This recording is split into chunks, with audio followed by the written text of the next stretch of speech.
Hi guys, there was another question from section 5.4. This one is number 208. So again, we're asked to use limit comparison test to see if this series converges or diverges. So our series is 1 to infinity, ln of n over n to the point of 0.6 quantity square, okay? So again, we're going to obviously use a p-series to compare these two. So I think in the last video for problem 207, I explained basically the condition where the p-series converges. So for first thing I want to do here, actually I'm going to go ahead and square top and the bottom, just make it a little bit more clear. So of course, as you square ln of n, will just become ln of n square. Also, as you square n to the 0.6 or 0.6 becomes n to the 1.2, okay? So obviously we want to compare this to a series of converge or diverge. I think if you just compare this to any p-series where p is greater than 1 and less than 1.2, so like 1.1, or there are infinitely many choices, but 1.1 would be probably the most round one.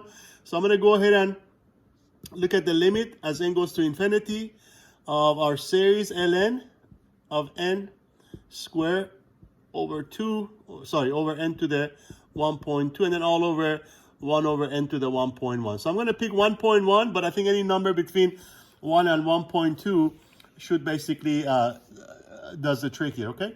So again, as you take the top times reciprocal of the bottom, this would turn out to be limit as n goes to infinity of basically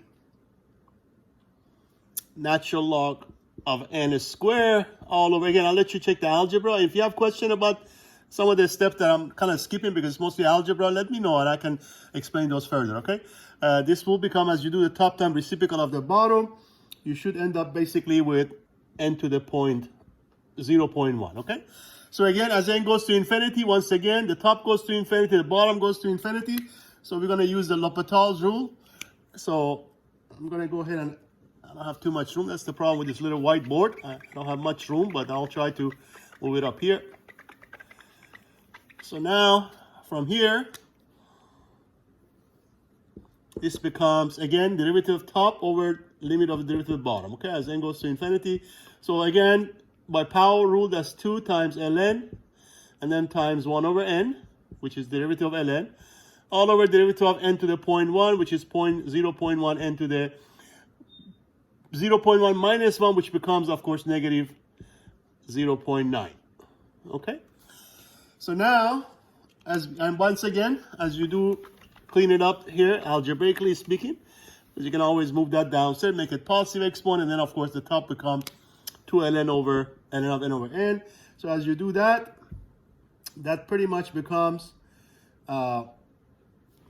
limit as n goes to infinity of basically 2. I'm going to separate the number here, the constant, 2 over 0.01 times ln of n over n to the 0.01. So this, of course, becomes 20. So I'm just going to pull that constant outside. And then we're looking for the limit as n goes to infinity of ln of n over n to the 0.1. So once again, the top goes to infinity, the bottom goes to infinity. So by L'Hopital rule again, one more time, we apply L'Hopital, and that should pretty much becomes the limit as n goes to infinity. Of course, the derivative of top, derivative of ln is 1 over n. And again, the derivative of the bottom becomes 0.1 times n to the negative 0.9. Okay? So as you again clean up algebraically speaking, I'm going to move it over here.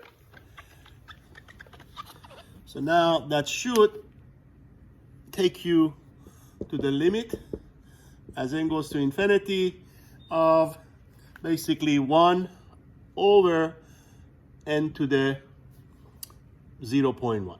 And again, obviously, as n goes to infinity, the bottom gets larger and larger, as long as the power is positive, of course. So this goes to 0. And so now by the part 2, so because that, don't forget, we compared to a convergent p-series, which was 1 over n to the 1.1. So because that series converges, so does this one. I'm just going to say by This is going to be again part 2 of the limit comparison test. Okay, so this one again converges. And the reason it converges is because by part 2 of the limit comparisons. Okay, so I'm going to go ahead and stop this one and then make one more video for the last question.